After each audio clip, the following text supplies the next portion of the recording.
Caros alunos e membros do canal do CFPX, iniciamos mais uma aula do curso de ultrassom. Toda vez que a gente vai fazer a inspeção de um tubo, a gente tem que ter um bloco curvo com esses refletores, né? Com refletor, por exemplo, interno e externo, confeccionado na parte de dentro, confeccionado na parte de fora da tubulação, nesse sentido transversal e nesse sentido longitudinal também, interno e externo, né? Daí aqui embaixo, aqui em cima no item 831, aliás, ele está falando aqui, ó, bloco de referência. A calibração da sensibilidade, a traçagem da curva de referência. Toda vez que falar de curva de referência, pessoal, é uma curva. E se é uma curva, por exemplo, num bloco de referência, né? Ele normalmente chama curva DAC. Nesse caso, por exemplo, está falando que a curva de referência deve ser feita em um bloco de referência que deve ter uma configuração como mostra a figura 5. Então, a configuração que ele fala, o que, que é? É ter os entalhes que precisa ter nesse bloco, tá bom? Nesse caso aqui, ele fala que o bloco de calibração deve ter o mesmo diâmetro e espessura da tubulação a ser inspecionada. Então, ou seja, se eu vou fazer a inspeção, por exemplo, num tubo de 10 polegadas de diâmetro e a espessura de 10 milímetros, eu também tenho que ter um bloco nessa dimensão, nessa espessura, tá? Aqui, no item 831, ele fala que deve ter o mesmo diâmetro e espessura. Então, ele não fala que pode, ele fala que deve. Então, é obrigatório, é mandatório ter um bloco nessa mesma dimensão e espessura. Depois, aqui embaixo, ele fala toda a característica, né? A característica, no caso do bloco, a característica física do bloco, dos entalhes também, né? Tá falando aqui que os entalhes devem ser localizados a uma distância não menor que T ou 25 milímetros, que for maior, em relação a qualquer lado do bloco ou outro entalhe. Ou seja, pessoal, se a gente faz um entalhe, por exemplo, muito perto da borda do bloco curvo, acaba o eco da borda atrapalhando a gente enxergar o eco do entalhe. Por isso que ele fala que tem que ser pelo menos 25 milímetros ou T, o que for maior. Depois tem uma nota aqui, né? Qual que é a curvatura, por exemplo, desse bloco. Ele fala aqui que o comprimento tem que ter 203 milímetros ou 8T, o que for maior. No item 2 aqui embaixo, ele fala que o diâmetro externo, né, de 102 milímetros ou menor, o mínimo comprimento do arco deve ser de 270 graus. Então ele está falando aqui de todas as características que tem que ter o bloco. Está falando aqui, número 3, a profundidade dos entalhes deve ser no mínimo de 8% da espessura até o máximo de 11% da espessura. A gente até fez uma dinâmica ontem, né? Falando da profundidade do entalhe, né? Eu até citei 10% para ver se estava dentro ou fora do procedimento, né? Daí, nesse caso aqui, a largura do entalhe, no item 3, ele está falando que a largura máxima é 6,4 e o comprimento do entalhe deve ser de no mínimo 25 milímetros, o comprimento. Daí ele está falando aqui no item 832 que a calibração da sensibilidade para cabeçote normal e duplo cristal, tá? Por que que está falando aqui de calibração de sensibilidade, pessoal? Porque lembra-se que quando a gente vai fazer uma inspeção de solda, seja numa chapa, no equipamento ou numa tubulação, a gente tem que fazer primeiro a inspeção no metal de base, né? Para descobrir se tem alguma duplaminação, segregação do lado da solda, tá bom? Então tem que ficar esperto com relação a isso. E daí o 32 ele fala o seguinte: a calibração de sensibilidade para cabeçotes normais e duplo cristal, na inspeção do metal de base, região adjacente à solda, que é a região ao lado da solda. Com cabeçote normal e duplo cristal, a calibração deve ser feita colocando-se o eco de fundo a 80% da altura da tela. Depois ele fala no 833. A calibração da sensibilidade para cabeçotes angulares, a construção das curvas de referência para cabeçotes angulares deve ser feita conforme sequência descrita a seguir, que é a figura 6. Olha só o que está falando aqui, ó. Figura 6. Então, olha só, isso aqui a gente viu na aula passada, né? Para traçar uma curva DAC na tubulação. Ou seja, pessoal, uma curva bem tranquila de fazer, né? Ou seja, a gente faz uma curva, por exemplo, detectando o entalhe interno, né? Que é a letra A. Depois a gente faz, no caso, o segundo ponto, né? Que é a letra B. E depois eu faço a letra C. E toda vez que eu pego a máxima amplitude, eu tenho depois que fazer uma queda de 6 dB, que vai dar 50% da altura da tela, e e uma queda de mais 8 dB, para dar 20%. Daí eu vou e traço os pontos que eu confeccionei. Tá? Bem tranquilo isso. Bom, então essa curva DAC é a curva de tubulação. Daí ele tem uma nota aqui, ó. Para a varredura transversal, utilizar os entalhos usinados de maneira perpendicular ao eixo do tubo. E para a varredura executada com cabeçote aproximadamente paralelo em margem da solda, deve ser utilizado os entalhos posicionados de maneira longitudinal ao eixo do tubo. Isso aqui, pessoal, representa o que eu comentei com vocês ontem. A razão pela qual tem o entalhe que está na vertical e o entalhe que está na horizontal. Se for fazer, por exemplo, uma solda circunferencial, né, que é uma solda de campo, o que você tem que fazer? Tem que usar esse entalhe aqui, por exemplo, se a norma pedir esse tipo de procedimento, sabe? Então tem que colocar o quê? Fazer a calibração de sensibilidade nesses dois entalhes. Se eu, por exemplo, vou inspecionar a solda longitudinal de uma tubulação, o que eu tenho que fazer? Calibrar nesses dois entalhes que estão longitudinal. Por quê? Por causa do sentido da inspeção, beleza? Então aqui está falando aqui, ó, bloco de referência para tubulação, exclusivo para tubulação. Daí está falando aqui, ó, os entalhes devem ser localizados a uma distância não menor que T ou 25 milímetros, que for maior, em relação a qualquer lado do bloco ou entalhe. Então é aquilo que a gente acabou de falar. Depois ele fala aqui, pessoal, em relação aos aspectos, no caso, construtivo do bloco, né? O mínimo comprimento, que é 203 milímetros ou T. Depois ele fala do diâmetro externo, tem que ser 102. Se for de 102 milímetros ou menor, o mínimo comprimento é 260 graus. Então ele dita a regra aqui também. O número 3, mesma coisa do que a gente acabou de ler, né? Lá em cima. Profundidade dos entalhes deve ser do mínimo de 8% da espessura, T, até o máximo de 11% da espessura. A largura do entalhe deve ser no máximo 6,4. O comprimento dos entalhes deve ser de no mínimo 25 milímetros. Esse tipo de bloco aqui é para fazer a inspeção em tubulação, em solda longitudinal tubulação. Daqui ele fala o seguinte, que a calibração de sensibilidade, por exemplo, a cabeçote normal e duplo cristal, na inspeção do metal de base, região adjacente à solda com cabeçote normal e duplo cristal, a calibração deve ser feita colocando-se o eco de fundo a 80% da altura total da tela, tá? Então a gente já viu também, né? Nesse caso, por exemplo, aí, para o cabeçote reto normal, como ele não está pedindo curva, pessoal, por que ele não está pedindo curva? Curva DAC, o cabeçote normal ou duplo cristal. Por quê? Porque a gente não vai inspecionar solda com esse tipo de método de ensaio, né? Que é, por exemplo, tubo e entre chapas. Normalmente não inspeciona solda com cabeçote feixe reto ou normal. Inspeciona solda só com angular, tá bom? Então, nesse caso aqui, o item 832 está falando que a calibração de sensibilidade para cabeçote normal do cristal, da inspeção do metal de base, região adjacente à solda, com cabeçote normal do cristal, a calibração deve ser feita colocando-se o eco do fundo a 80% da altura total da tela. Então, nesse caso aqui, vocês vão ver que na prática é bem tranquilo isso aqui, tá? Coloca o cabeçote numa peça isenta de defeito e vai pegar a máxima amplitude e aumenta um pouquinho o ganho para poder o eco ficar 80%. Tá? É bem tranquilo. 833. A calibração de sensibilidade para cabeçotes angulares. A construção da curva de referência para cabeçotes angulares deve ser feita conforme a sequência descrita a seguir. Na verdade, pessoal, também a gente comentou sobre isso, né, na aula passada, né? Que letra A, olha só, daí tá escrito aqui do que a gente já conversou ontem. Então, se eu tenho que fazer uma curva DAC na tubulação, eu tenho que primeiro pegar o que? O entalhe interno. Tá falando aqui, ó. Posicionar o cabeçote de modo a maximizar o entalhe posicionado no diâmetro interno, meio pulo. Ajustar o controle de modo que a se obter desse entalhe uma indicação com 80% da altura da tela, o ganho chamado de ganho primário. Sem alterar o ganho, posicionar o cabeçote de modo a se obter a resposta do entalhe posicionado no diâmetro externo, um pulo, e posteriormente obter a resposta referente ao entalhe posicionado no diâmetro interno com um percurso equivalente a um pulo e meio. Interligar as marcações de modo a se obter a curva de referência primária, isso a gente viu no slide ontem, né?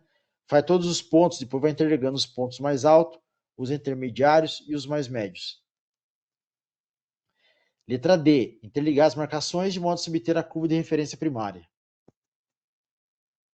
Depois, traçar as curvas de 50% e 20% da amplitude da curva de referência primária, realizando o ganho em 6 dB e 14 dB em relação ao ganho primário.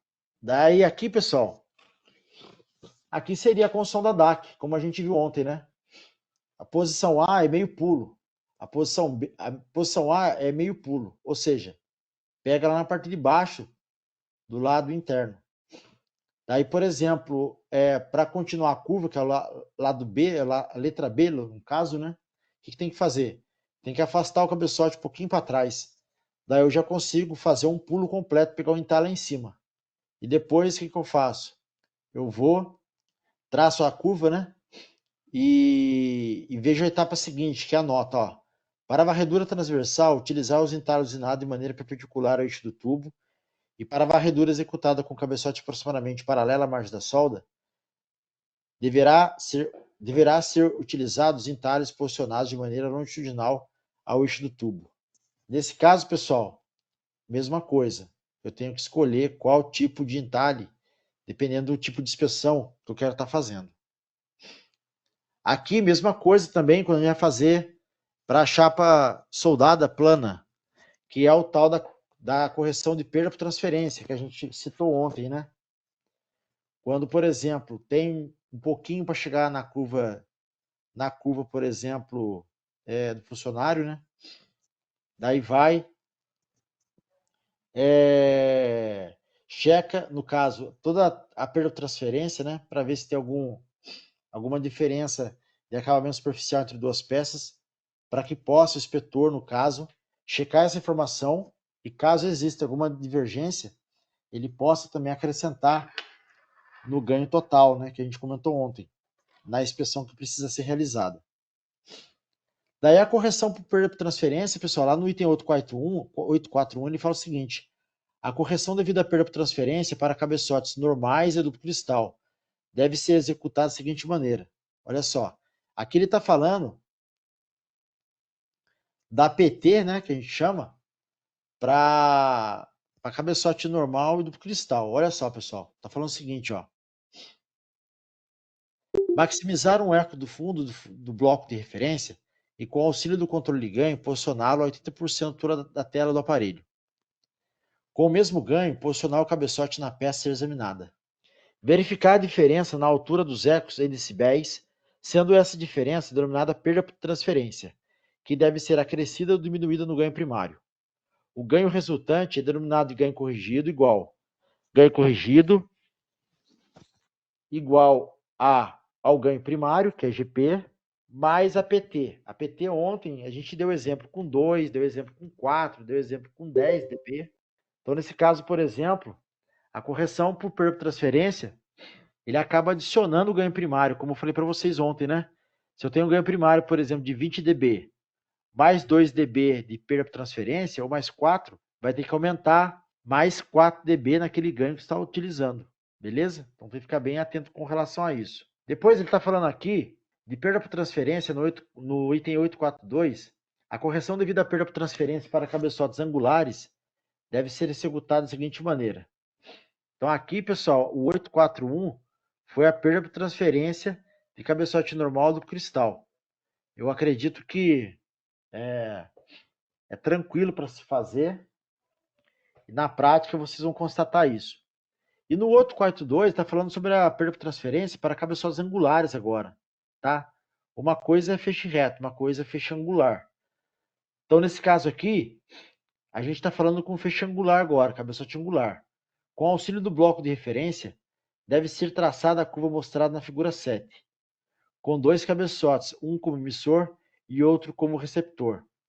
Bom, daí está falando o seguinte aqui, pessoal, que os dois cabeçotes, por exemplo, fosse de emissor e receptor, ele tem que ser de mesmo ângulo, frequência, tipo e frequência, no caso do fabricante, ser um par. Vamos dizer assim, que vocês vão comprar um cabeçote, por exemplo, Maitec.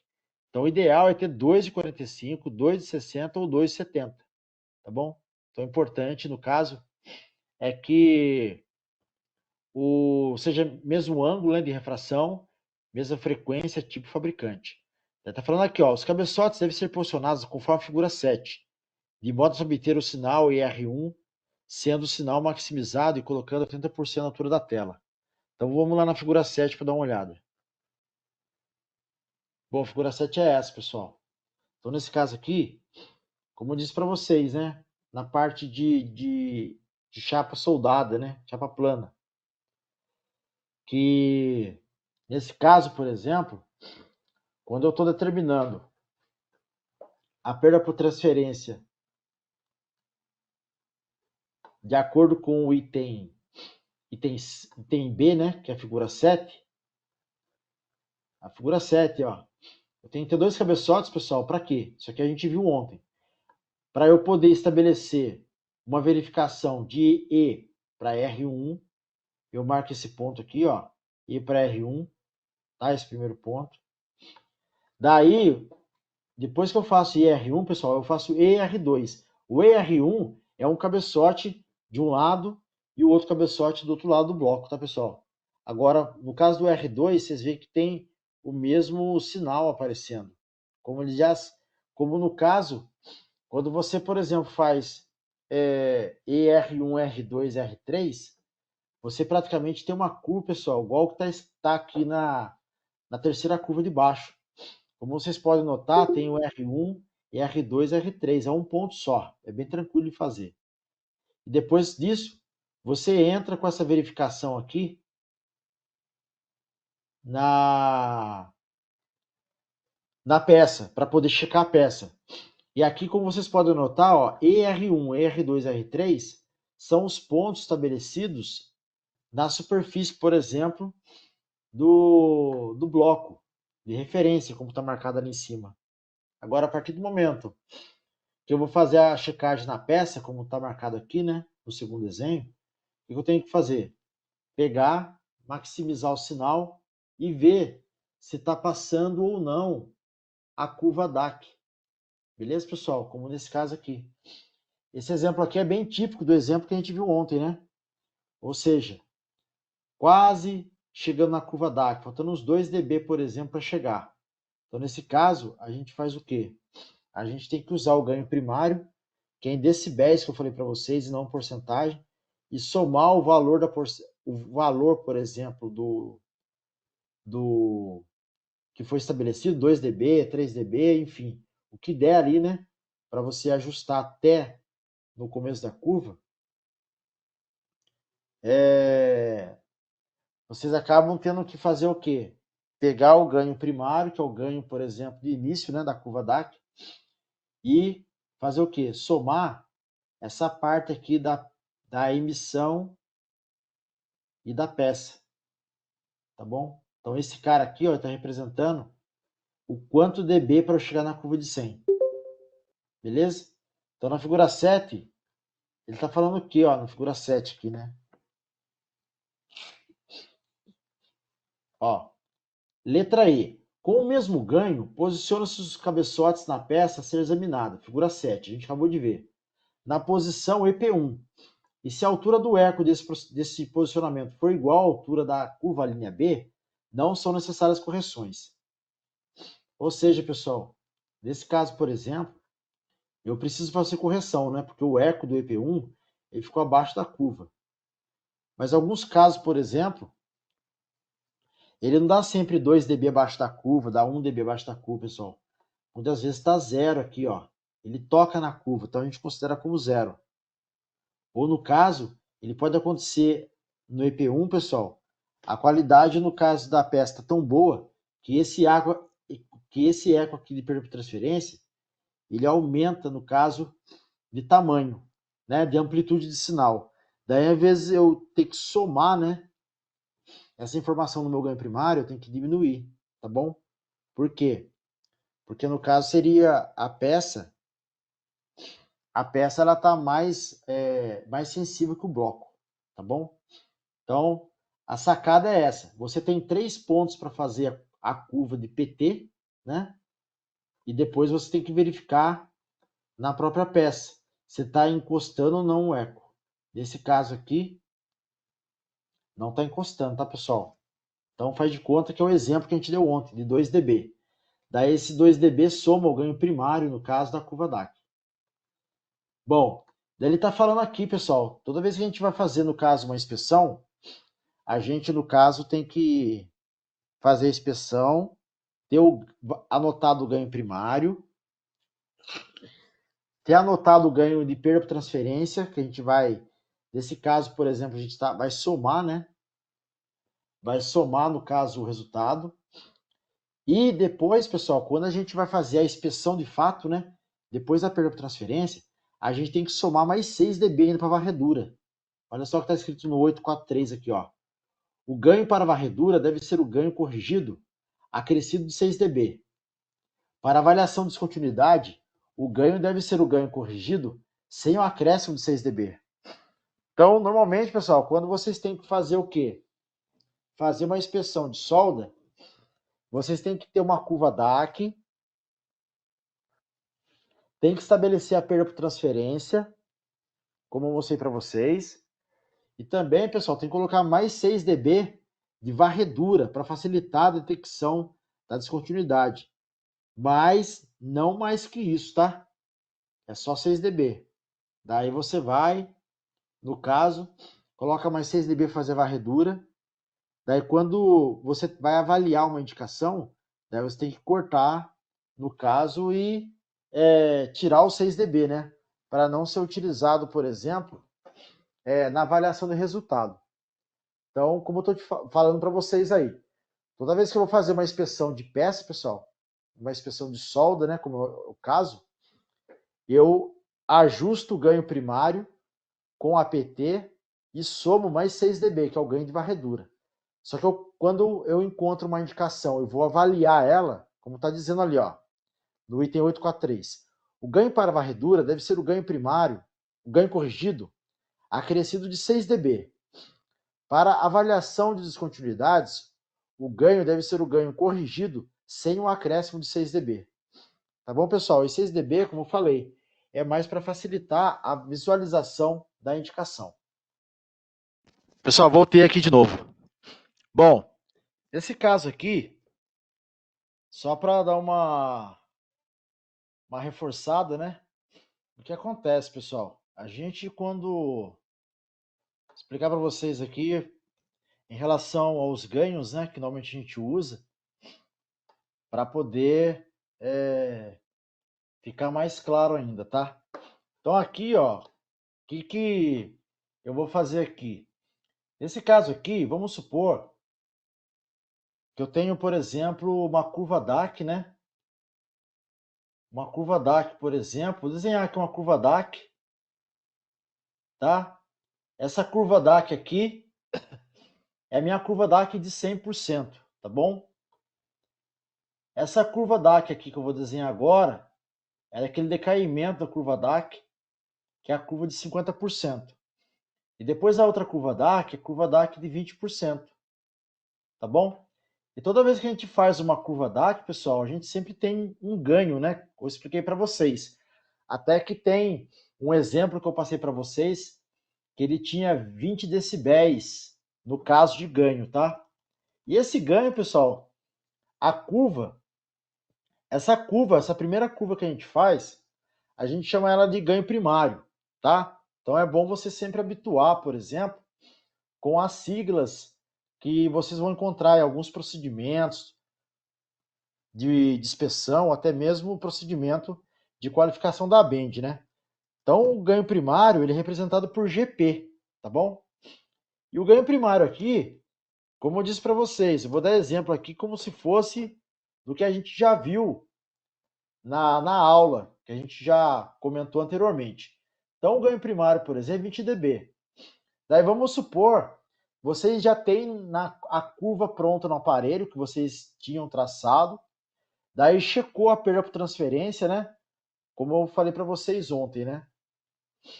Chequei, como eu mostrei para vocês no procedimento agora há pouco, vamos supor que dou 2 dB. Então, nesse caso, o que seria a composição do meu ganho?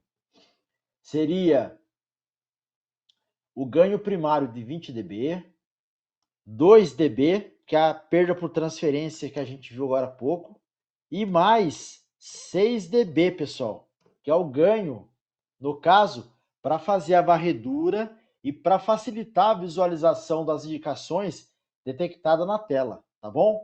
Então, nesse caso, por exemplo, aqui, para vocês terem uma ideia, ó, quanto que ficaria o total do ganho de varredura, pessoal, agora, ó. Tem outra sigla que a gente vai aprender, que a gente aprendeu, na verdade, agora há pouco, né? Que é o meu GV, o ganho de varredura. Quem sabe me dizer, pessoal, qual que é o ganho de varredura para eu fazer, no caso, a minha inspeção de uma junta soldada com esses ganhos que eu acabei de falar para vocês, né? O 2dB é APT, o 2dB, no caso, é APT, que eu vou colocar aqui, PT, e nesse caso aqui, esse ganho é um ganho adicional, né? Da varredura. O meu ganho aqui, no caso, um ganho adicional, que eu ganho de varredura, vamos dizer assim, né? Quanto que vocês acham que seria o meu ganho total, pessoal, de varredura, para poder fazer a varredura da minha peça? Quem que arrisca a dizer aí? Ele somando tudo o que? 28 dB? Exatamente isso, Fernando. 28 dB, pessoal. Entenderam? Então, por quê? Porque eu tenho 20 dB do meu ganho primário, 2 dB da PT, que é a diferença de condição superficial entre o bloco e a peça, e o ganho adicional de 6 dB. Então, ele dá um ganho total aqui de 28 dB. Tá? 28 dB, ó. Por quê? Porque eu acabei de ler, pessoal, que o procedimento aí que a gente acabou de ler, o procedimento aí, ele fala que a gente tem que colocar um ganho adicional, um ganho corrigido aí de 6 dB. Tá bom? Então, por isso que eu coloquei mais 6 dB aqui, ó. Tá? Daí que acontece, pessoal. Olha só que interessante. O procedimento aqui é bem claro. Tá falando aqui no item 843, ó. O ganho para varredura deve ser o ganho corrigido acrescido de 6 dB, aumentando 6 dB. Só que daí ele fala o seguinte, ó, para avaliação de descontinuidade, o ganho deve ser o ganho corrigido sem um acréscimo de 6 dB. Então daí quando eu tenho que avaliar uma indicação, eu tenho que tirar 6 dB, pessoal. Beleza? Olha só aqui, ó. Vamos supor, pessoal, que eu tenho uma indicação aqui, por exemplo, só para a gente, no caso, exemplificar aqui, né, para a gente dar um treino, tá? Qual que é a amplitude mesmo, pessoal, dessa curva aqui de cima? É a curva de quantos por cento? Essa curva primeira aqui, ó. Quem sabe me dizer quantos por cento que é essa curva? Eu tenho falado bastante nas aulas. É a curva de 100%. Essa curva aqui, quanto que é? 50%. É a curva... Exatamente, Fernando, 50%. E essa curva aqui, no caso, é de 20%. 20%. Perfeito. Então, o que acontece, pessoal? Eu estou com um ganho de varredura aqui, ó, de 28 dB. Vamos fazer um exercício aí, ó. 28 dB. E é isso que vocês vão aprender na prática também. Vamos supor, pessoal, que a gente está inspecionando essa junta soldada e pegou uma indicação cravada no 100%. Só que eu estou com um ganho de varredura, estou com mais 6 dB. A gente sabe que através do procedimento, que quando a gente vai avaliar uma indicação, olha só aqui, pessoal, lê isso aqui, ó. Quando a gente vai avaliar uma indicação, o que a gente tem que fazer, pessoal, quando a gente vai avaliar? Avaliar é dar o resultado de uma indicação. A gente tem que tirar o 6 dB ou acrescentar mais 6 dB. Vocês conseguem ler aí, pessoal? Tem alguém que possa ler para mim aí, o 843? Bom, nesse caso aqui, pessoal, tem que tirar o 6 dB, tá bom? Bom, nesse caso aqui, ó, tem que tirar o 6 dB. Daí, ele vira o ganho, que a gente chama de ganho corrigido. O ganho corrigido. O ganho corrigido, no caso, pessoal, como eu tenho que tirar 6 dB, ele vai ficar, no caso, 22 dB. Beleza? E como ele vai voltar a 22 dB, como eu estou tirando 6 dB, pessoal, essa indicação aqui que está 100%, ela cai para 50%.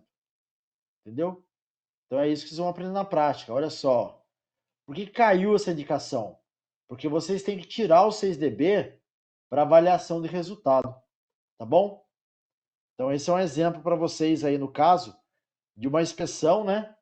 Que vocês têm que executar aí com um ganho de varredura e quando vai avaliar uma indicação, tem que tirar os 6 dB do ganho de varredura. Bom, nesse caso aqui, continuando o PR011, ele está falando sobre a temperatura do bloco. A temperatura do bloco, no caso, pessoal, está falando aqui que a temperatura da superfície do bloco de referência, item 9. A temperatura da superfície deve estar entre 0 e 55 graus. A diferença de temperatura entre a superfície de ensaio e o bloco de referência utilizado não deve ser superior a 14 graus. Tá? Então, assim, a diferença entre a temperatura entre o bloco e a peça não deve ultrapassar 14 graus. Daí ele fala aqui da condição superficial, que a gente tem falado também desde as aulas aí iniciais, né? A superfície deve estar livre de respingo de solda, óxido, carepa de laminação, que possam interferir no acoplamento satisfatório e na movimentação do cabeçote, tá? Então tem que estar com a superfície aí isenta de contaminação ou imperfeições que possam prejudicar o ensaio. O número 11, acoplante, a gente já aprendeu durante o curso, né?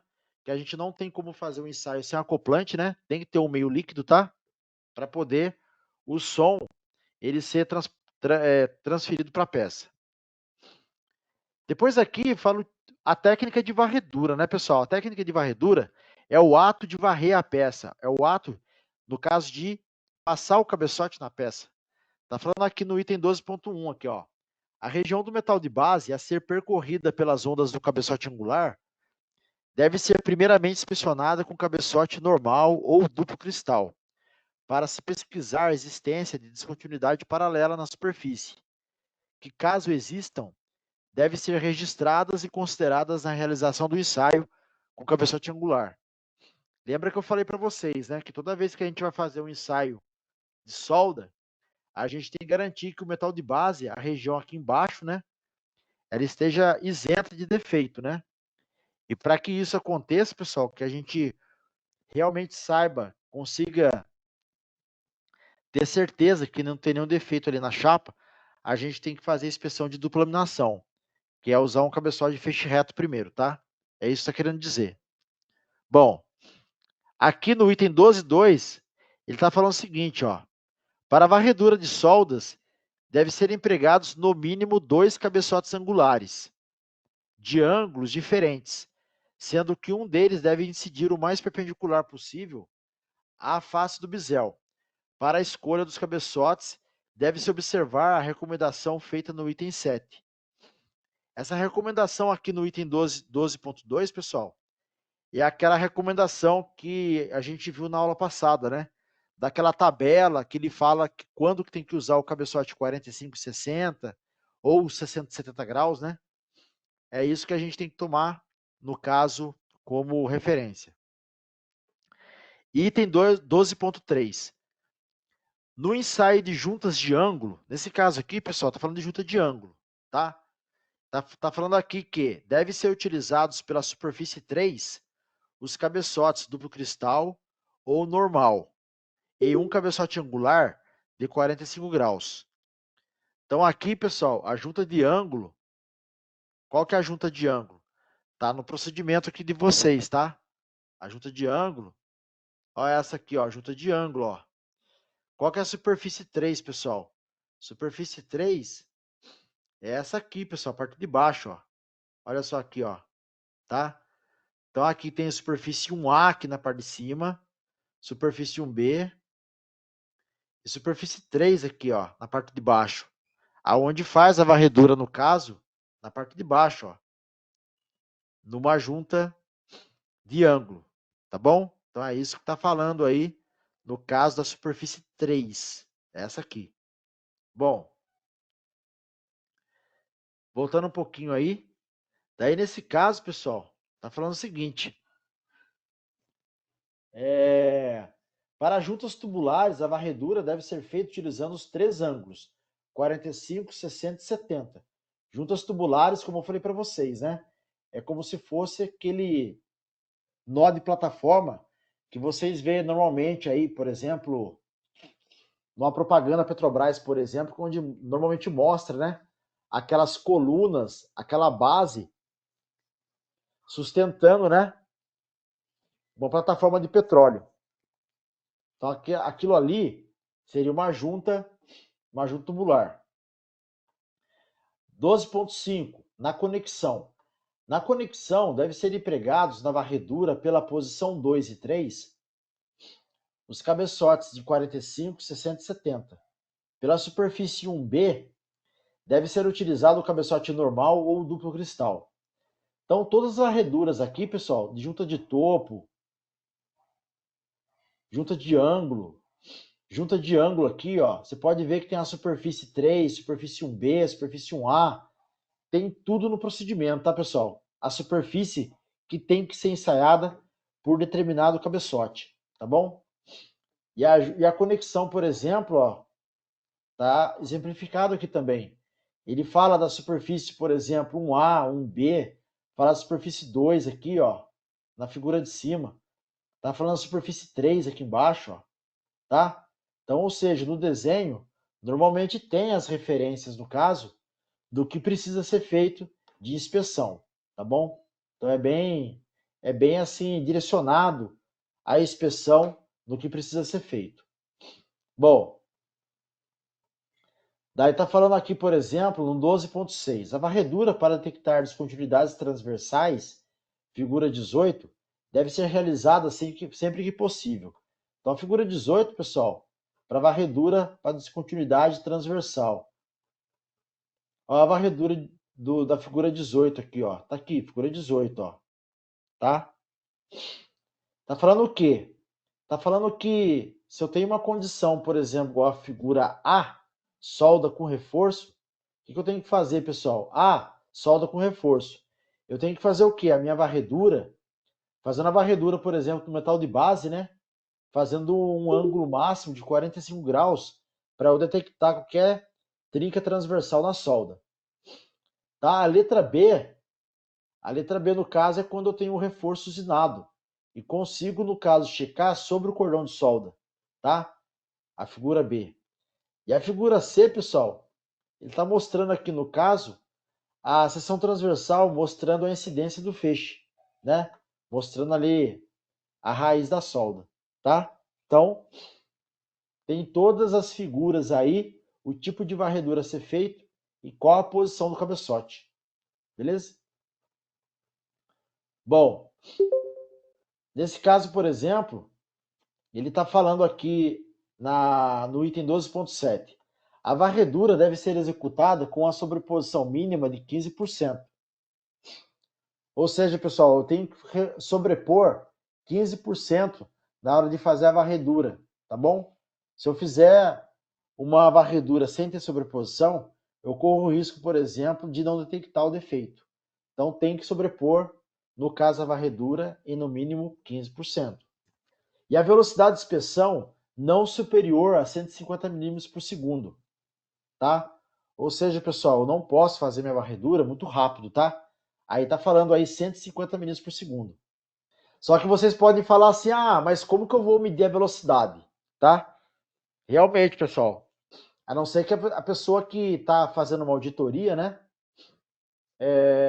Ou uma pessoa da parte de inspeção, né? Do time de inspeção da empresa, cronometre para poder verificar a velocidade de inspeção que está sendo executado. Mas tem que ser uma velocidade bem tranquila, sabe, pessoal? Bem calma. Por quê? Porque se acelerar para fazer a varredura, daí pode ter pontos que não serão cobertos pela sobreposição pela velocidade, tá bom?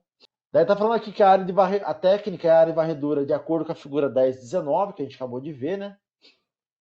E depois aqui no item 12.9, pessoal, ele fala em junta circunferencial de tubo com diâmetro menor que 6 polegadas. É um tubinho pequeno, pessoal, normalmente tem em refinaria, tá? A raiz deve ser examinada com um cabeçote de 70 graus, posicionado de tal maneira que o feixe sônico atinja a raiz na linha de centro da solda. Ver figura 8. O cabeçote deve então ser movimentado paralelamente ao eixo do cordão de solda em ambos os lados desta. Para facilitar o posicionamento do cabeçote, devem ser produzidas marcações permanentes a 50 mm da distância da face da raiz. Figura 9. Então a figura 8 aqui, pessoal, é o quê? É a utilização do cabeçote 70 graus para varrer a raiz, ó, tá?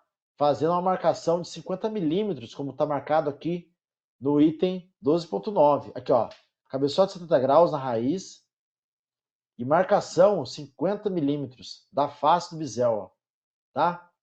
Marcas referenciais para o posicionamento do cabeçote. É o que está dizendo aqui, ó, para esse tipo de inspeção. Bom, daí como vocês podem ver, vocês vão aprender isso na prática. Normalmente, por exemplo, como a gente tem que fazer a varredura na solda, a gente tem que garantir, por exemplo, praticamente a solda mais 20 milímetros de cada lado, tá, pessoal? Tá? Então, nesse caso aí, ele está indicando a superfície 1A, superfície 1B, né? 1A de um lado, 1B do outro, tá? Lembrando que é obrigatório, tá, pessoal, fazer a inspeção em ambos os lados, tá? Depois tem a figura 11, que a gente já viu, a junta de ângulo. Figura 12, junta de ângulo também com solda em ângulo. Depois tem conexão com chanfre de geometria variável, né, também. Figura 14, outra conexão com chanfre de geometria variável. Depois vocês podem notar que tem outra conexão também, tá? Tem conexão, pessoal, que não tem chapa de reforço na superfície 2. Mas tem outras conexões que tem, ó, uma chapa de reforço aqui em cima, ó, tá? Vocês podem ver que são desenhos diferentes, né? Depois tem essa aqui também, uma conexão com chão de geometria variável, né? E depois tem essa junta tubular, né? Que eu falei para vocês que a junta tubular é aquela da plataforma no mar. Aqui a varredura para encontrar a descontinuidade transversal da solda, né? Que nesse caso, se o reforço da solda tiver presente, eu faço a varredura no metal de base, direcionado à solda. Se eu tiver com reforço usinado, eu faço sobre o cordão de solda a passagem do cabeçote. Nesse caso, pessoal, toda vez que eu vou fazer a inspeção, eu tenho que fazer conforme está aqui, pessoal. Ó, fazer uma varredura de ida e volta, tá? Aqui não está representado. Mas eu tenho que fazer uma sobreposição de 15% toda vez que eu vou e volto o cabeçote. E tenho que fazer também uma rotação de 5 a 10 graus para detectar algum defeito que esteja, no caso, desorientado, tá? Na solda. Olha só, esse desenho já diz tudo. Tá falando que esse alfa, né? Que essa variação, no caso do cabeçote, que eu tenho que movimentar e angular ele, tem que ser de 5 a 10 graus. Tá? Daí vocês podem ver que aqui é uma vista de cima aí, praticamente, a solda e praticamente a varredura nas duas superfícies. Bom, como requisito adicional, pessoal, está escrito aqui, está falando o seguinte, ó. Como um auxílio na localização e interpretação das indicações detectadas durante a varredura, recomenda-se a utilização de recursos gráficos em escala real. Quando utilizado esse recurso, deve ser utilizado o perfil do feixe sônico do cabeçote utilizado. Por exemplo, o feixe de 20 dBs. Essa parte aqui do gráfico, pessoal, vocês vão aprender durante a parte prática como desenhar, no caso, um croquis da solda, um perfil da solda, tá? E também vão aprender a desenhar também.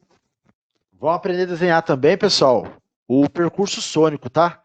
O percurso sônico para trabalhar com o percurso sônico, mas, no caso, o desenho da solda, para checar se uma indicação que foi detectada é defeito ou não. Então, no caso aqui, como a gente já comentou, né, no item 14, ele fala sobre o método de dimensionamento de descontinuidade. Ele está falando aqui que o comprimento da descontinuidade registráveis será determinado pela queda dos 6 dB. O dimensionamento será feito pela aplicação do método das extremidades da descontinuidade, considerando o eco mais próximo de cada extremo. Esse método 6 dB a gente também já viu, né, pessoal? Até que eu falei para vocês, a gente pegou uma indicação, pegou a máxima amplitude, por exemplo, vamos supor que a gente pegou na máxima amplitude 80%, e para saber se a indicação ela está dimensionado o comprimento, eu tenho que arrastá-la na lateral até o eco cair, por exemplo, a metade da amplitude total. Ou seja, se eu peguei a máxima amplitude a 80%, eu tenho que deslocar o cabeçote para a esquerda até o eco cair a 40%. Daí eu vou e marco aquele ponto. E depois eu faço no sentido oposto, para poder determinar o início e fim da descontinuidade. Tá bom? Daí está falando aqui no item 14.2, quando requerido, isso quando requerido, tá, pessoal? Normalmente não é requerido. O dimensionamento da altura da descontinuidade, o mesmo deve ser realizado pelo método mais adequado ao tipo, característica e localização da descontinuidade. Daí, é o que está no material de estudo de vocês, né? Pode ser feito através de difração, máxima amplitude, região SAM, queda dos 20 dB ou queda dos 12 dB. Item 14.3. A determinação dos limites do feixe de 20 dB deve ser feita com auxílio do bloco mostrado na figura 20. A figura 21 apresenta o bloco a ser utilizado na traçagem do perfil do feixe sônico, pela queda dos 12 dB. Então, nesse caso, pessoal, quando a gente precisa fazer um perfil do feixe sônico, a gente, por exemplo, usa a figura 20. A figura 20 é esse aqui, ó, tá? É um bloco, por exemplo, né? Esse bloco aqui é um bloco chamado de bloco IOW, né? É um bloco, por exemplo, traçagem do perfil do feixe sônico. E aqui, na figura 21, ele fala desse bloco, para traçagem da queda dos 12 decibéis, tá, pessoal? Desse bloco, tá? Então, isso está querendo mostrar nessas duas figuras. Bom, aqui, pessoal, uma informação bem importante aqui agora, né? O que é? É o critério de aceitação, tá? O critério de aceitação, pessoal, é normalizado também, tá? Eu não posso ter um critério individual só para mim. O Luiz Fernando tem um critério, o Gabriel tem um critério, o Rafael tem outro critério, não pode. O critério é um só, tá? E se a gente trabalhar conforme o código ASME, por exemplo, o critério vai ser conforme o código ASME. Então, o que ele está falando aqui do critério de registro e aceitação? 15.1, pessoal. Todas as indicações que ultrapassarem a curva de referência de 20% devem ser investigadas e analisadas. Ou seja, pessoal, passou 20%, já tem que ter essa tratativa. Deve ser investigada e analisada. Beleza? 15.2. Todas as indicações com refletividade acima da curva de referência de 50% devem ser registradas,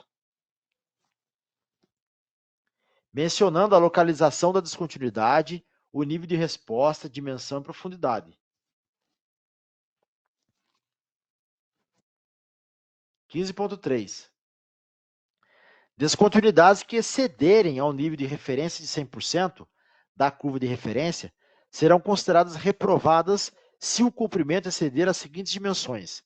Então, vocês podem ver, pessoal, que no 15.3 ele dá uma condição para reprovar a indicação. Primeira coisa, ela tem que o quê? Tem que ultrapassar 100% da minha curva. É a primeira condição para reprovar uma junta.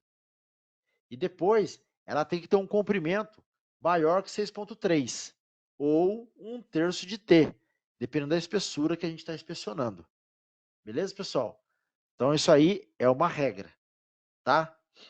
Bom, então por isso que é importante, nesse caso do critério de citação, pessoal, é importante vocês, no caso, entenderem e saberem o que é um ganho primário, o que é uma PT, o que é um ganho de varredura. Então, é importantíssimo, tá? Por quê? Porque isso aí, na área de ultrassom, é a informação que é rotineira e questionável quando tiver uma auditoria, tá bom? Bom, tem aqui no item 15.3 embaixo, ó, como eu falei para vocês, né? A regra do jogo para o critério. Se tiver uma imperfeição, por exemplo, que está acima da curva de 100 e tiver maior que 6,3, está reprovado aquele ponto da junta soldada. Se a peça for, por exemplo, 19 milímetros até 58 milímetros, então o meu critério de dimensão é 1/3 de T, é 1/3 da própria espessura, beleza? Mas, ou seja, de novo, passou essas duas informações, tanto amplitude como comprimento, está reprovado ali a solda, tá bom? Daí tem que ver se pode fazer reparo, tem que fazer goivagem, ver, por exemplo, se tem que fazer uma partícula magnética ou líquido penetrante de cavidade aberta. Então, tudo isso aí é importante saber. Daí aqui tem nota, né? A nota 1, está falando o seguinte, pessoal. Considerar para a junta de topo T igual à espessura da solda, excluindo o reforço. 2. Para juntas de diferentes espessuras, T será considerada a menor espessura. Ontem, pessoal, não sei se vocês lembram, a gente viu, no caso, no slide, até mesmo no procedimento, né? Que quando a gente vai fazer uma curva DAC e tem duas espessuras diferentes, a gente tira uma média, beleza? Só que aqui, como a gente está aplicando o critério de citação, a gente tem que ver o que está escrito no procedimento. E o procedimento ele fala que o mandatório é a espessura menor entre duas espessuras diferentes, tá? Então, ou seja, vocês têm que ficar muito atentos a essas informações. Por quê? Porque isso aqui normalmente cai em prova, tá bom? Depois ele está falando aqui, ó, 15.4. No registro de inspeção em serviço, deve ser observado as seguintes recomendações. Inspeção em serviço, pessoal, é quando, por exemplo, não está sendo realizado aquele trabalho numa planta de fabricação, beleza? Ou seja, é uma planta de serviço, uma planta, por exemplo, secundária, que eu tenho que fazer, por exemplo, a tratativa com as peças, sabe? Então, nesse caso, a inspeção de serviço é nessa linha que eu estou falando para vocês aí. Daí está falando aqui as seguintes recomendações. A coluna de laudo não deve ser preenchido, ficando essa análise da competência do setor de engenharia. Então, se eu faço uma inspeção em serviço, pessoal, eu não posso laudar, como está escrito aqui, tá?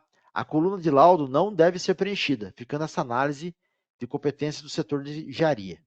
As descontinuidades devem ser representadas em um croquis em escala, apresentando as vistas lateral e frontal da junta, e indicando o comprimento, altura e espaçamento, conforme apresentado no anexo 5. Tá? Depois ele está falando aqui o registro de resultado. Os resultados das inspeções devem ser registrados em relatórios. Relatório anexo 2, anexo 3 e anexo 4, indicando a identificação da peça, componente e corpo de prova. Depois, 16.2. As informações contidas no anexo são exemplos de critério de citação, baseado em normas utilizadas no método END.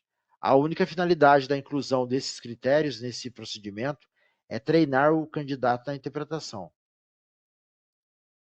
sob a supervisão do N3 responsável.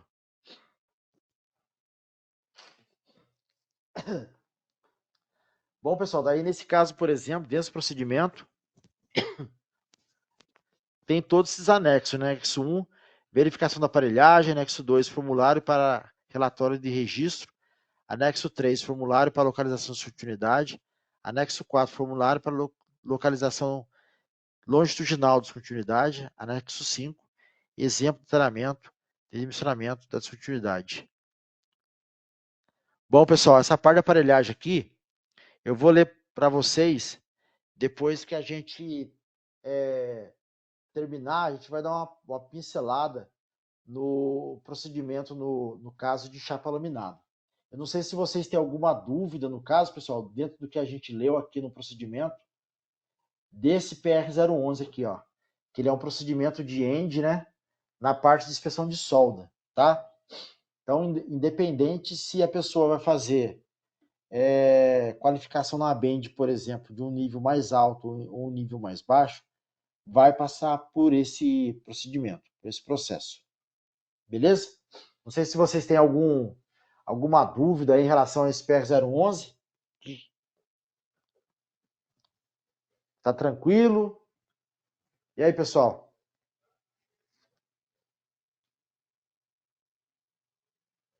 Tranquilo, professor. Beleza, Gabriel. Então vamos seguir em frente. Então, nesse caso aqui, pessoal, como foi para vocês, né? Inspeção de ultrassom de solda é a inspeção, tudo que envolve produto soldado, tá? Mas vamos supor que vocês trabalham, por exemplo, numa caldeiraria e precisa garantir que uma chapa, para ser soldada, ela está em boas condições. Daí vocês têm que fazer o quê? Numa chapa que não tem solda. Não é esse procedimento que usa, tá, pessoal? Se eu fosse usar um procedimento como esse, tá? Lembrando que esse procedimento da Bend não é utilizado para prova, tá? Ele é utilizado praticamente só para exames de qualificação. Mas, enfim, se eu tenho que fazer a inspeção só de chapa, não é o PR-011. É o PR-120, que vocês vão aprender, no caso, também na parte prática. Ou seja, pessoal, é esse cara aqui, ó, que eu passei para vocês também Passei no grupo para vocês também. Tá falando o seguinte aqui, ó, ultrassom de chapas, procedimento de END. Olha só aqui, ó. A utilização desse documento destina-se ao treinamento de candidatos à certificação no método de END e técnica descrita. A aplicação desse procedimento deve ser feita sob a supervisão do N3. 11.2. Esse documento não deve ser considerado como referência para trabalho de inspeção em campo. Então, pessoal, essa informação é muito importante, tá? O item 1.2. Por quê? Porque muitas das vezes tem pessoas que pegam o procedimento da Bend para fazer diária. Não pode, né, pessoal? Por quê? Porque aqui está falando que é só para treinamento, tá? Item 1.3. Esse procedimento estabelece condições necessárias para a execução do ensaio não destrutivo por meio de ultrassom para detecção de dupla laminação em chapas grossas, de aço carbono e baixa liga, e para a inspeção de chapas cladeadas. Então aqui, pessoal, o item ponto 3, ele fala já qual que é o escopo, por exemplo, qual que é o objetivo da inspeção, tá? Em que tipo de material. Ele fala aqui que nesse caso é materiais de aço carbono e baixa liga e para inspeção de chapa cladeada. Ele não está falando, por exemplo, pessoal, que eu tenho que fazer inspeção, por exemplo, num cobre. Não está falando isso, tá? Então, ou seja, nem abro discussão sobre isso. Porque o item 1.3 está bem claro, tá? O que pode fazer em termos de inspeção de materiais. O item 2, pessoal, tem todas as normas que foram usadas para a elaboração desse procedimento, tá? Lembrando que é uma inspeção de ultrassom de chapa. Depois, material. Olha só que interessante, ó. Chapa de aço carbono, aço de baixa liga e chapas de aço cladeada, com espessura entre 6 a 70 milímetros. Ou seja, pessoal, nesse caso aqui, se tiver uma espessura de 5,5, eu não posso fazer inspeção com esse procedimento. Beleza? Se eu tiver, por exemplo, 71 milímetros, eu também não posso. Bom, então é isso.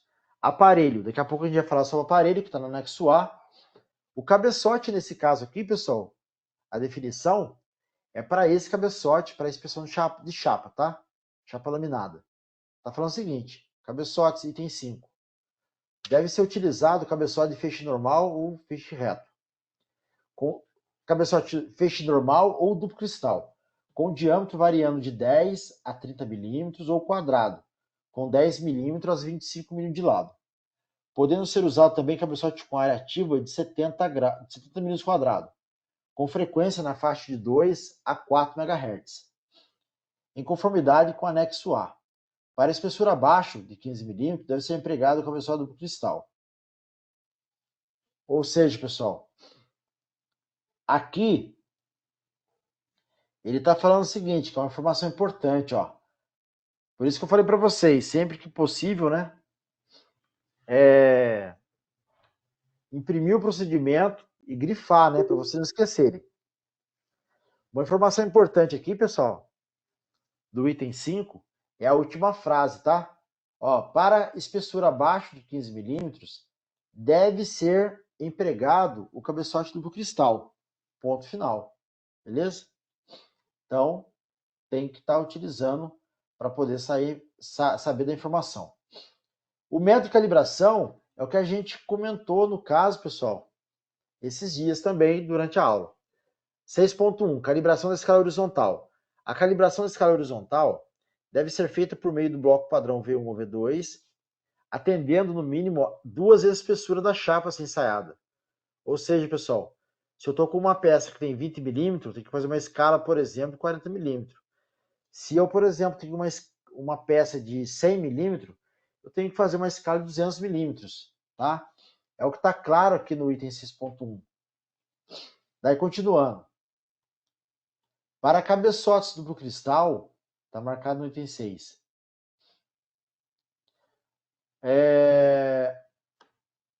6.1, calibração de escala horizontal. A calibração da escala horizontal deve ser feita por meio de bloco padrão V1 ou V2, atendendo no mínimo a 2 vezes a espessura da chapa a ser ensaiada. Para cabeçote duplo cristal, deve ser utilizado 2 espessuras diferentes. Por quê, pessoal? Porque lembra que eu falei para vocês que o cabeçote, no caso do cristal, ele é levemente angulado. Ou seja, então, a minha calibração ela tem que estar muito boa e eu não posso também confiar no rebatimento dos ecos, tá bom? Trocando em miúdo, é isso que ele está falando aqui. Daí está falando no item 6.2, pessoal, na calibração de sensibilidade, que é o que a gente viu no slide, né? Bem interessante isso aqui, ó. Cabeçote normal. Para chapas com espessura menor ou igual a 25 milímetros, colocar o segundo eco de fundo entre 75% e 100% da tela. Para chapas com espessura maior que 25, colocar o primeiro eco de fundo entre 75% e 100% da altura da tela. Cabeçote duplo cristal. Para cabeçote duplo cristal, colocar o eco de fundo da chapa entre 75% e 100% da altura da tela. Então aqui, pessoal, está a regra do jogo, para quando usar o cabeçote de feixe reto e para quando usar o cabeçote, por exemplo, o cabeçote de feixe reto e o cabeçote, no caso, de duplo cristal, tá?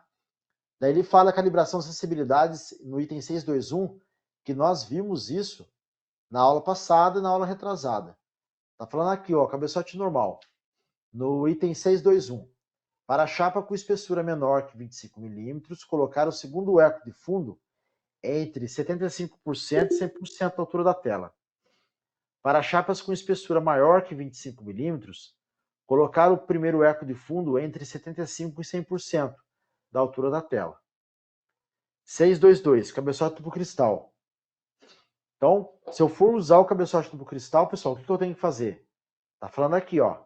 Para cabeçote duplo cristal, colocar o eco de fundo entre o fundo da chapa entre 75% e 100%. No próximo item, ele fala do item 6.2.3, pessoal. A calibração citada em 6.2.1 e 6.2.2 deve ser executada em uma região reconhecidamente isenta de descontinuidade. Durante a calibração da sensibilidade, o cabeçote deve varrer uma distância na superfície da peça de 150 milímetros, tá, pessoal? Numa região isenta de descontinuidade, tá? Item 7. Condição do superficial e preparação da superfície. A superfície a ser examinada deve estar livre, isenta de carepas, óxido, graxa ou resíduo que possam interferir no ensaio durante a varredura. A preparação da superfície pode ser efetuada através de escova manual ou rotativa, para que a superfície da chapa fique suficientemente limpa e lisa, para manter o eco de referência no mínimo a 50% da altura da tela, durante a varredura. O acoplante, no caso, que utiliza, pessoal, para fazer a inspeção de chapa, é a água e carboxímetro de celulose, tá bom? Então aqui não está falando que pode ser óleo, glicerina, não está falando isso. Está falando só água e carboxímetro de celulose. O item 9, pessoal, está falando o seguinte, técnica de varredura. Da mesma forma que a gente viu a técnica de varredura, pessoal, lá no caso para angular, a técnica de varredura, por exemplo, para fazer a inspeção de chapa laminada, ele é da seguinte forma. Tá falando aqui, ó. Item 9.1. A varredura deve ser contínua ao longo de linhas demarcadas na chapa, segundo uma das três opções seguintes. Tipo de varredura, tá? Normalmente em chapas, pessoal, a gente vai ver daqui a pouco aqui, tem um valor de comprimento da chapa que a gente precisa fazer, no caso, uma varredura 100%. Mas se for, por exemplo, uma chapa de 5 metros, 10 metros de comprimento, eu não preciso fazer 100% da peça. Eu tenho que fazer a varredura por ultrassom, pessoal, sobre as linhas paralelas que eu traço com giz ou com algum tipo de produto, né? Para poder eu fazer minha varredura da chapa. E assim, quando eu tenho uma chapa para fazer ultrassom, eu posso fazer o quê? Algumas varreduras espaçadas. Como está dizendo aqui, ó. Tipo de varredura. Linhas perpendiculares entre si, formando um reticulado quadrado. Isso aqui a gente já viu na parte teórica também. A gente faz um reticulado com espaçamento de 225 milímetros, por exemplo. Depois ele fala sobre linhas paralelas transversais ao maior eixo da chapa. Também a mesma coisa. Então, nesse caso, por exemplo, você pega e distancia de 100 em 100 milímetros, traça na sua chapa, para poder o cabeçote passar em cima dessas linhas que você vai estar marcando. E depois, por último, as linhas paralelas ao maior eixo da chapa. Também posso fazer. Eu posso fazer, no caso, esses três tipos, pessoal, de varredura que acaba permitindo pela norma.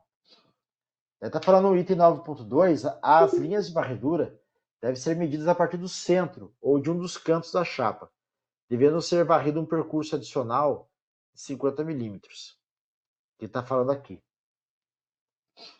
Se a varredura por reticulada detectar ao longo de uma determinada linha uma completa perda de reflexão de fundo, acompanhada de indicações contínuas, todas as áreas dos quadrados adjacentes a essa indicação devem ser varridas continuamente.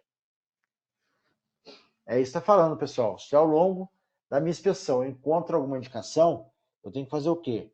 Deve ser varrida completamente ali ao redor da indicação. Quando a inspeção for realizada em corpo de prova, o objetivo da inspeção é a verificação da ligação de chapas cladeadas, a varredura deve ser realizada em 100% da área da chapa. Daí 9.6. Em chapas cladeadas, a varredura deve ser feita pelo lado clade, com uma substância. Em chapas cladeadas, repetindo, 9.6. Em chapas cladeadas, a varredura deve ser feita pelo lado clade, com uma sobreposição de no mínimo 10% da largura útil do cabeçote. Aí, pessoal, de novo, ó. Por quê? Porque é normalizado. A velocidade de varredura não deve exceder 150 metros por segundo. A varredura pode ser executada com cabeçote do cristal para detecção e dimensionamento de continuidades. Aqui, pessoal, no item 10, né, do procedimento PR-120, né? Ele está falando sobre o que no método de dimensionamento? Está falando o seguinte, 10.1, os limites de reais das áreas onde moram indicações, onde ocorrem indicações, deve ser estabelecida pela seguinte técnica. Dimensionamento, tá, pessoal? Afastar o cabeçote do centro de continuidade até que a altura da reflexão de fundo e das indicações de continuidade se igualem. Marcar a chapa no ponto equivalente ao centro do cabeçote. Repetir a operação em direções diferentes para estabelecer os limites da área efetuosa. Quando não for possível a aplicação da técnica descrita em 10.1, a técnica do 6dB deve ser utilizada. Ou seja, pessoal, 6dB é a mesma coisa que eu falei para vocês anteontem, né? Que eu vou usar o quê? Simplesmente para poder determinar o comprimento, tá? E, nesse caso, ele está falando aqui, ó, no item 10.2. Quando não for possível a aplicação da técnica de 10.1, a técnica 6dB deve ser utilizada. Depois aqui, critério de registro de descontinuidade. Qualquer indicação de descontinuidade que cause perca de 100% do arco de fundo e das indicações de descontinuidade se igualem. Não, 11. Método de dimensionamento já falamos. 11. Critério de registro de continuidades, pessoal. Qualquer indicação de continuidade que cause uma perda de 100% do eco de fundo que apresentarem uma reflexão igual ou maior que 50% da altura da tela, deve ser dimensionada e registrada em relatório. Para chapas cladeadas, deve ser dimensionado e registrado qualquer descolamento que cause perda do eco de fundo, acompanhado do aparecimento do eco da interface do clade com a chapa do aço carbono, tá? Então, e dentro desse critério todo do item 11, tem um critério também no item 12. Tá falando o seguinte, ó. Conforme a STMA 435, qualquer indicação de descontinuidade que cause perda total do eco de fundo e que não possa estar compreendida dentro de um círculo de 75 milímetros ou em um círculo com diâmetro igual a metade da espessura da peça, o que for maior não é aceitável. Depois tem aqui, pessoal, foi inserido no procedimento aqui,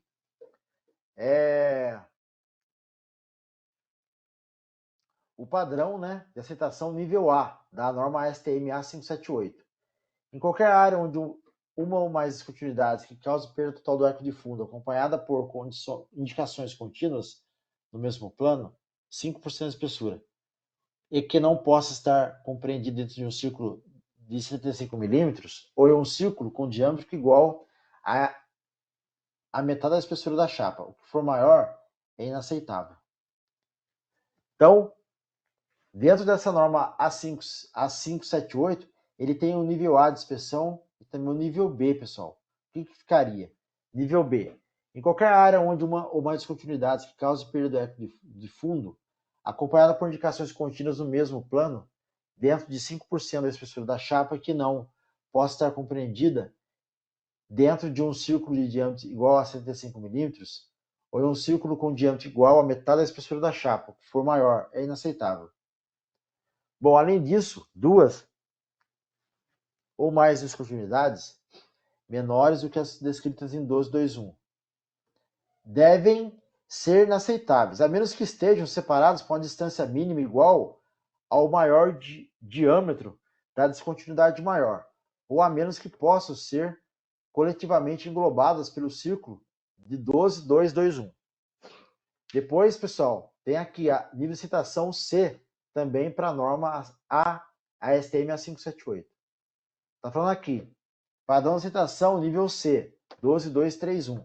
Em qualquer área onde uma ou mais descontinuidades que causem perda total do eco de fundo, acompanhadas por indicações contínuas no mesmo plano, dentro de 5% da espessura da chapa, e que não possa ser compreendido dentro de um círculo de diâmetro igual a 25, é inaceitável.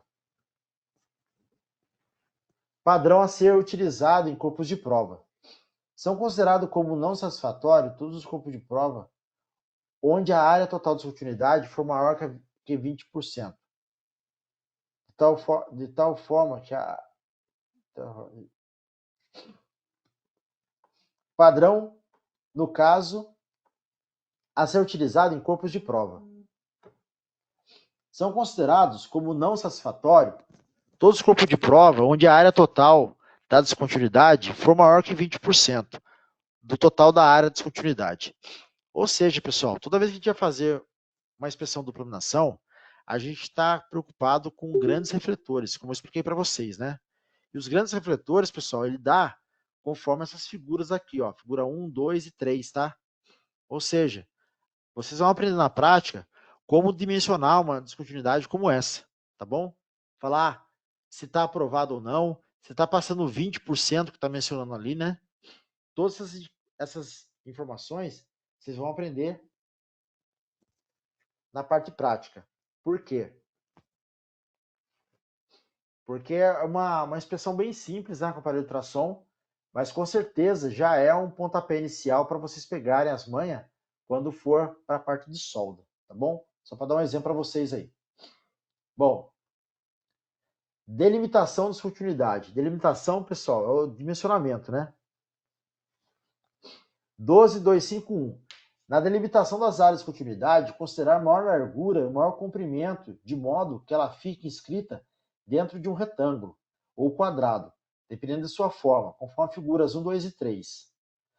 252. No caso de descontinuidade com geometria mais complexa, a mesma deve ser inscrita, subdividida em retângulos ou quadrados, de modo que a soma das áreas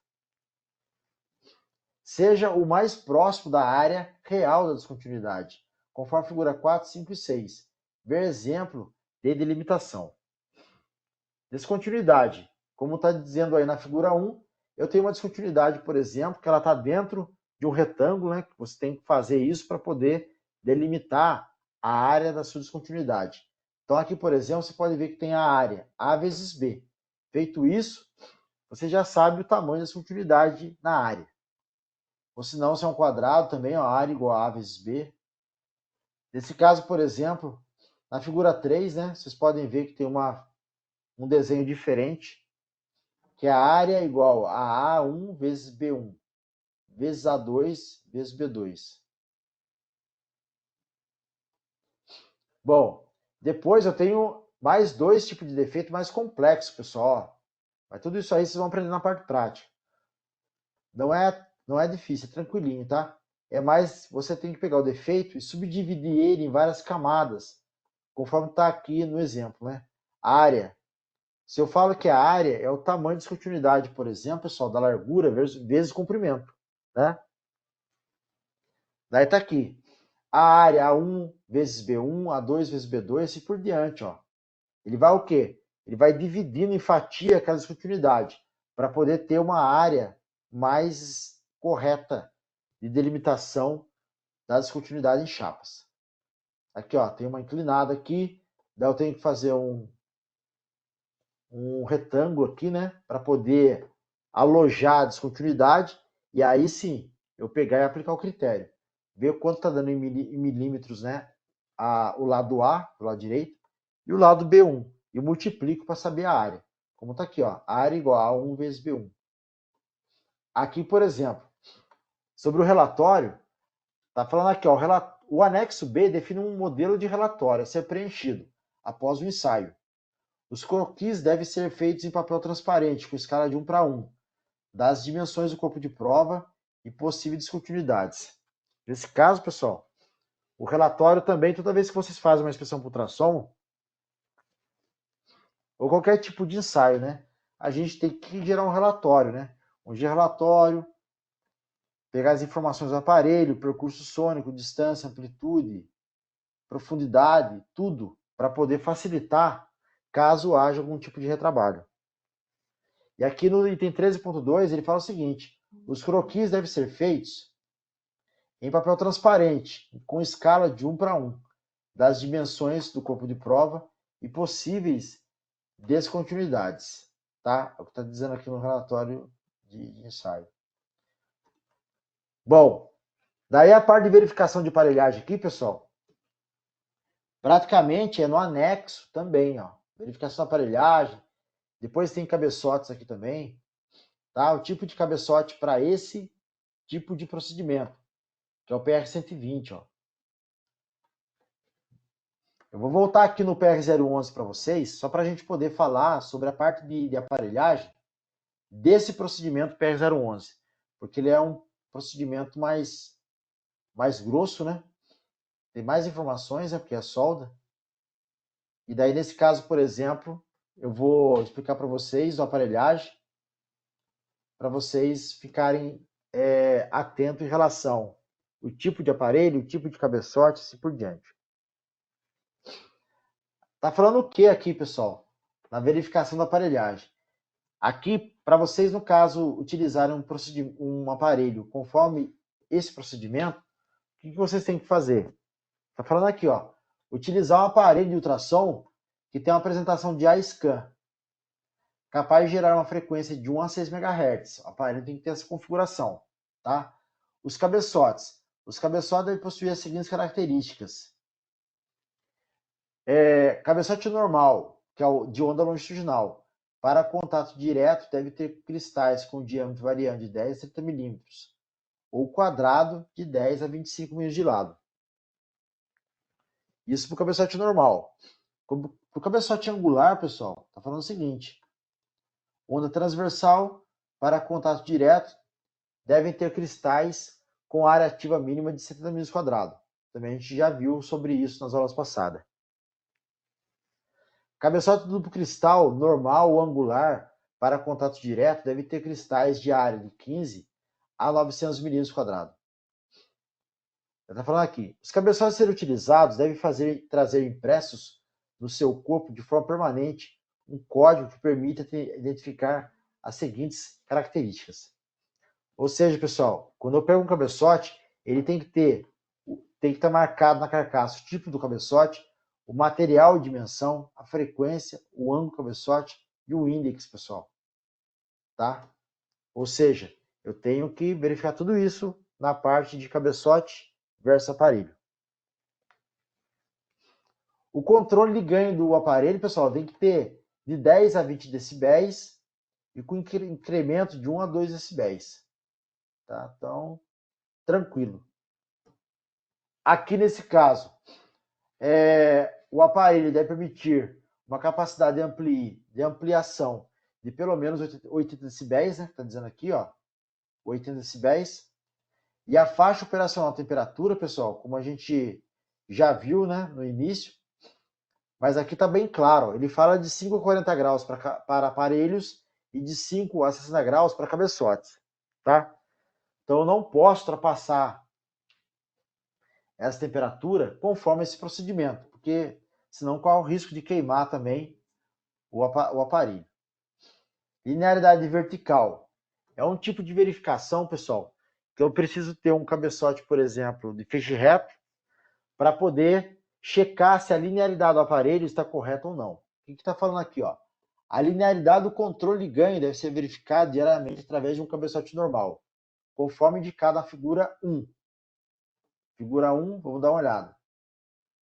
Figura 1, pessoal. Está aqui, ó. Ou seja, nesse caso, por exemplo, ele está falando o seguinte, de acordo com a figura 1, pessoal, ó, que vocês também vão aprender na prática como fazer isso. O que tem que fazer? Primeira coisa é usar um cabeçote de feixe reto, pessoal, ó. Como está o desenho aqui, ó. Eu tenho que fazer o quê? Eu tenho que elevar 100% da altura da tela e derrubar 6 dB. Ou seja, vocês veem que o decaimento de 6 dB, 8 dB e assim vai indo, é corriqueiro no procedimento isso, tá? Então, o que está falando é o seguinte, se eu coloco um eco a 100% da altura da tela, se eu derrubar 6 dB, diminuir, o que ele tem que ficar? Ele tem que ficar entre 44% e 56% da altura da tela, mais ou menos aqui, pessoal, para eu considerar que a linearidade está boa. Se eu, por exemplo, vou checar mais um ponto, eu tenho que derrubar menos 12 dB, para ver se ficou entre 22% a 28%. O terceiro e último decréscimo de ganho é com 18 dB. Daí eu tenho que ver se a indicação ela fica de 11% a 14% da altura total da tela, tá bom? Esse plástico aí, pessoal, do item 521 não usa mais, tá? Principalmente para os aparelhos digitais. E aqui, por exemplo, ele fala que a gente viu linearidade vertical, tem linearidade horizontal. Aqui está falando, pessoal, na linearidade horizontal. Ó. Aparelho deve ter linearidade horizontal dentro de mais ou menos 2% da escala de distância empregada. Ou seja, aqui ó, fala que a verificação pode ser feita colocando como mínimo 4 ecos na tela do aparelho provenientes de um bloco padrão. Ou seja, pessoal, 4 ecos na tela, ele não está falando que eu tenho que fazer uma calibração de 200 e 500, 100, né? Não está falando nada disso. Está falando que você tem que o quê? Pegar o bloco padrão, por exemplo, V1, por exemplo, deitar ele, o bloco V1 deitado tem 25 milímetros. Então, ou seja, se você colocar uma escala de 100, que eu já expliquei para vocês, né? Quanto 25 cabe no 100. Então, nesse caso, por exemplo, se eu preciso ter 4 ecos na tela, se eu coloco o bloco V1 a 25 milímetros, eu vou ter 4 ecos na tela, tá bom? Então é algo simples que vocês vão aprender na aula prática e questionar o professor também. Daí depois, pessoal, outra verificação é a parte de resolução, com o cabeçote normal do cristal. Olha só que interessante. A resolução aqui, pessoal, na verdade, é o ato de separar duas indicações que estejam muito próximas, tá? Como vocês podem ver, tem um desenho de resolução boa e uma resolução ruim. Porque tem toda uma regra do jogo, pessoal, para fazer a avaliação de uma resolução, de uma linearidade, assim por diante, sabe? Mas nesse caso, o que acontece? O cabeçote apresenta boa resolução se os ecos das espessuras D1, D2, D3 apresentam separação entre si da metade da amplitude total, ou em um ponto mais baixo. Então aqui, pessoal, o que vocês podem notar? A resolução, por que é boa? Porque na hora que eu vou fazer a separação dos ecos para checar a resolução, ele tem um pouco definido a separação lá embaixo. Vocês podem ver que a separação da tela que está marcada como resolução boa, você pode ver que o menor H é dividido por 2. Tá? Então, nesse caso, por exemplo, se a separação dos ecos está nessa condição, da primeira figura, está com uma resolução boa. Se tiver na segunda figura, pessoal, olha só, maior que H dividido por 2. Ou seja, nesse caso, por exemplo, a resolução está ruim, tá? A resolução cabeçote angular, pessoal, aqui tem que ser feito como? A resolução cabeçote angular também é feito para determinar se a detecção de duas indicações próximas, por exemplo, tem alguma separação. Aqui no bloco V1, por exemplo, como vocês podem ver, né, a figura 3A, ele tem uma separação entre si. Ele tem aqui o degrau de D1, tem 85 milímetros, o degrau de D2 tem 91 milímetros, o degrau de D3 tem 100 milímetros. Então, ou seja, nesse caso, por exemplo, eu consigo fazer a verificação da resolução. E para o cabeçote angular, pessoal, como que é feita a resolução? É nesse bloco aqui, ó, bloco bolo de noiva que chama, tá? Dependendo da frequência que eu use, aqui na tabelinha, eu tenho que usar o degrau recomendado, beleza? Nesse caso aqui também vocês vão aprender na prática como que funciona, na aula prática. É bem simples, através desse bloco. Algumas pessoas chamam de bloco de resolução, outras pessoas chamam de bloco bolo de noiva, né? Aqui, então, o cabeçote angular, para poder fazer a verificação da resolução, tá boa ou ruim, pessoal? Essa primeira figura lá em cima tá boa. Por quê? Porque a separação ela tá menor que H sobre 2. Agora, quando a resolução tá ruim, pessoal, olha só. O H sobre 2, né, que é a separação entre dois ecos, fica muito lá em cima. E a separação aparenta estar muito fraca. Então, nesse caso aqui, na parte de cima, eu tenho uma resolução boa, e na parte de baixo, eu tenho uma resolução ruim, tá? Depois aqui, pessoal, ele fala sobre as condições do bloco de calibração, né? Os blocos de calibração tem que ser conforme, no caso, a EN 12223, a EN 27963, BS 4331, parte 3. Então, nesse caso aqui, fala sobre a calibração do bloco de referência também. Os blocos de referência devem apresentar dimensões dentro da tolerância indicadas no procedimento de ensaio, tá? E para fazer, pessoal, um bloco, eu tenho que fazer o quê? Eu tenho que fazer ultrassom também no bloco que pretende ser feito, que é o teste de integridade dos blocos. Então aqui também tem toda a regra do jogo, pessoal, para poder eu fazer a inspeção por ultrassom no bloco e dar um retorno para o pessoal dizendo se está bom ou ruim aquele material para se fazer bloco, tá? Então a dinâmica é essa, tá? Que a gente fala de teste de integridade do bloco. O que é?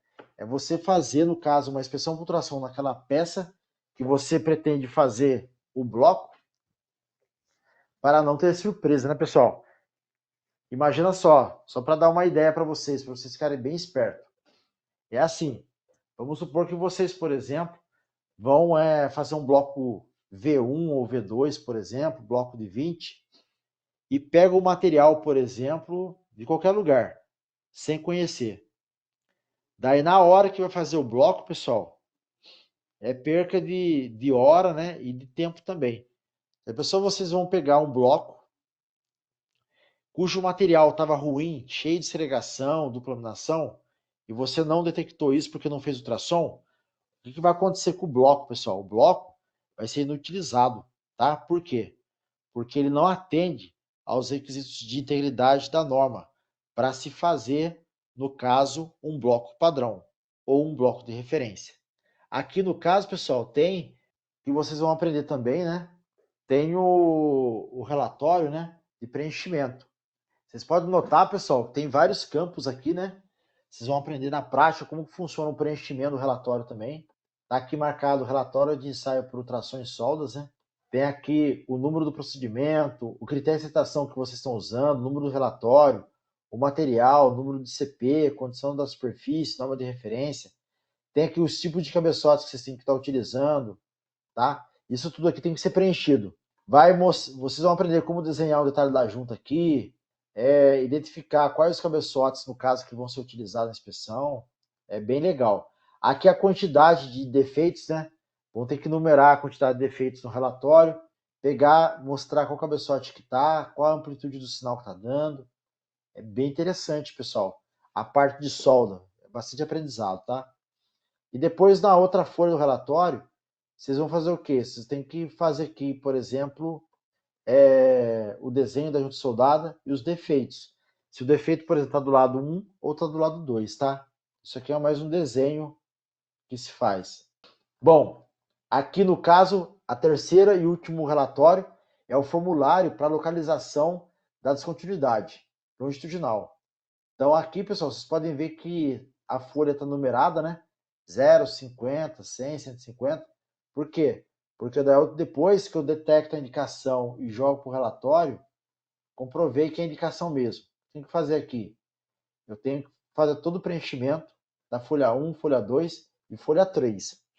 E aqui eu tenho que determinar o comprimento da descontinuidade para poder fazer o desenho nesse relatório, que ele chama, no caso, de mapeamento longitudinal.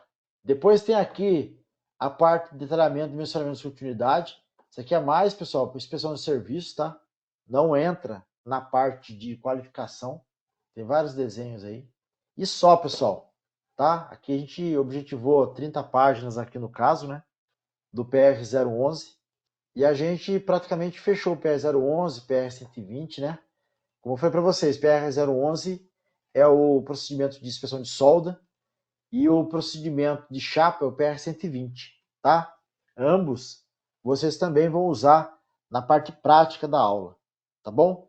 Caros membros do canal do CFPX, chegamos ao final do conteúdo de ultrassom. Por favor, aguardem a próxima que vamos estar disponibilizando a vocês. Muito obrigado.